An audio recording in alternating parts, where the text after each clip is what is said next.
Hey guys, and welcome to Monday. Today I'm doing a quick video, and this video is kind of in light of the whole Brexit debate that's happening in this country at the moment. For those of you who don't know, Britain is currently going through a referendum of whether they will or will not stay in the EU, which is the European Union. So the campaigns are in or out.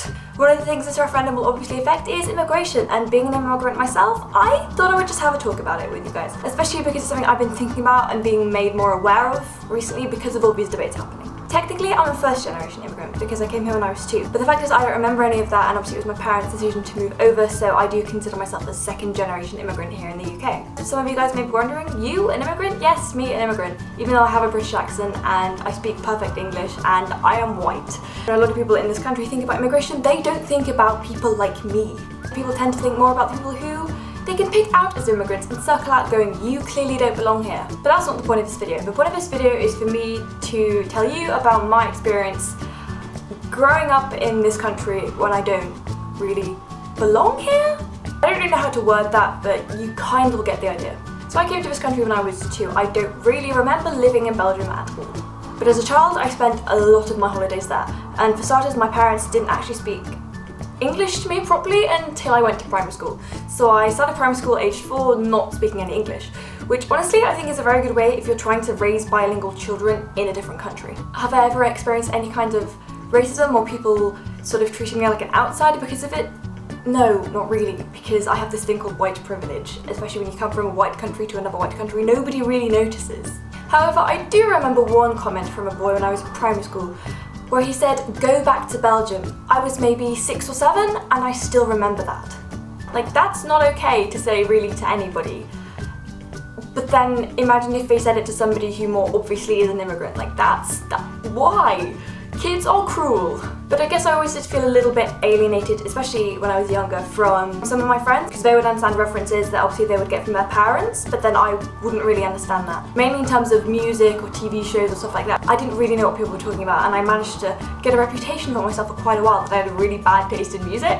So it's stuff like that, stuff like my parents not really giving me the same experiences as other parents would, purely because they didn't understand it and they didn't know about them. So when I was younger and I was more not controlled, but like influenced by my parents, I thought that was a bit difficult looking back at it in hindsight, because I think it kind of added to my whole weird kid effect, because I was a weird kid. And it makes me wonder to what extent I was actually influenced because of this situation over other things and how it has shaped me, because this for me is an issue that is very much at the back of my mind. It is not something I think about very often, and because I've been confronted with it so much recently that now I've been thinking about it more than ever.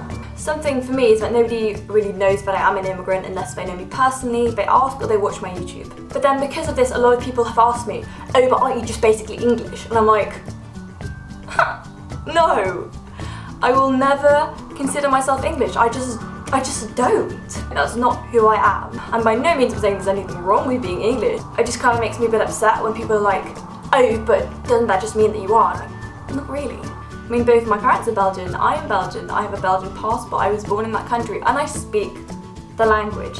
This is something quite important for me, is that I speak Flemish, I speak Dutch. If I didn't have that connection, that ability, I feel like I would be more alienated from that culture.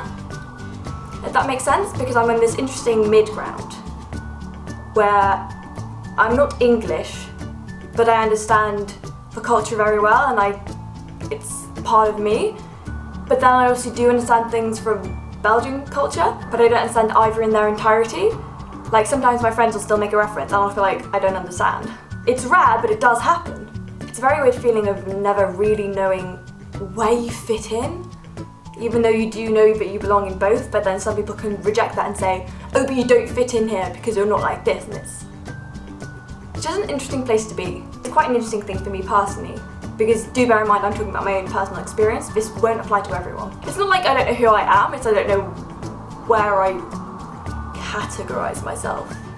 Does that make sense? Yes? No? Probably not. It makes sense in my head. So then back to Brexit, very people not wanting immigrants in this country and all the stuff that comes with that. Like, I haven't looked into it very much because obviously I don't have a right to vote in this country. I didn't have a right to vote in this country. I didn't have a right to vote in this referendum. I've lived here almost all my life. I speak English. I've been through the education system. My parents pay tax. It's a very then weird standpoint of going, Oh, so we have no say? Okay, that's fine. Which is, I guess, why I'm lending my voice to this debate. But also because I did want to talk about what it feels like to be a second generation immigrant. Because I know so many people are in this situation themselves. Especially because it's something so normalised. It's so normal to speak a couple more languages. It's so normal to have a parent that's half this, half that your parents are from somewhere else from where you live. And I think in part, people who have been born in a country, raised in a country, speak their language, live their other lives there, God knows how many generations, there's no point even counting because they've never moved, that people do need to adjust to this. And it's funny to say that because immigration is nothing new. It's absolutely nothing new. I mean, look at America. Is immigration new there? No. Immigration is what the country kind of is built on. So yeah, back to Brexit. I'm not going to tell you which way to vote because that is absolutely not my place. It's implied which way I'd love you to vote, but I'm not going to tell you how to. But this is social media, so a lot of people my age, 18 and above, will be watching. So all I can tell you is do go out and vote because this will affect you the most out of everyone. Why? Because you're going to live with the consequences the most. This is Adam, he's my younger brother. Adam was actually born in the UK because he's 4 years younger than I am. So yeah, what is your experience on being a second generation immigrant in the UK? I don't think I've been treated any differently because of it. Do you know why? There's a term for it. Because you can't really tell without knowing me that I am Belgian. I was going to say white privilege because obviously, do we look English? Yes. Even though I don't want to say it, we do. Would you ever want to be known as anything other than Belgian? Does it kind of irritate you when people go, oh, but aren't you just English? Don't you consider yourself English? Yeah, it does annoy me because, well, for starters, I'm not. And they always assume that I am, like, oh, you must have a parent that is English or something like that, something along the lines of that. Would you ever move back to Belgium? Probably not, actually. Interesting. But then it's an interesting idea of like if you do move somewhere else, do you think your children will consider themselves Belgian? Probably not actually, because I don't. Like if it doesn't really apply if you're. I don't think it applies as much if you are a third generation immigrant. So you marry someone English, are your kids then half Belgian, or do you just say that they're English? Half Belgian. No, good point. Good point. And it's something so small. Thank you. It's not that there's anything particularly wrong with being English. It's just that we would never want to consider ourselves such because that's not who we are. And I think everyone can agree that being mislabeled it's not nice. It's not a great feeling. Especially when it's something you do, especially when it's something that is quite close to your heart. It's a large part of our identity. Yes, Adam, thank you for your intelligent input. So yes, the summary of this video is Adam is much taller than me, even though he's 4 years younger.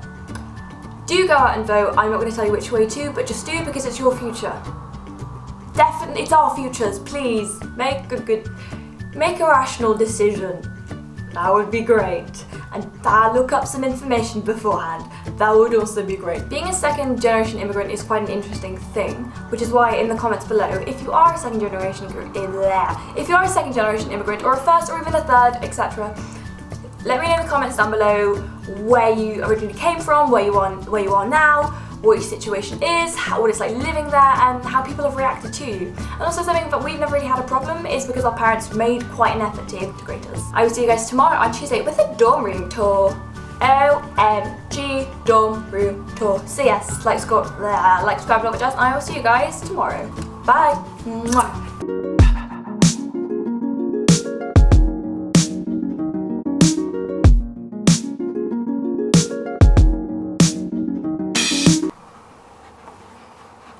I really hope you're in shot.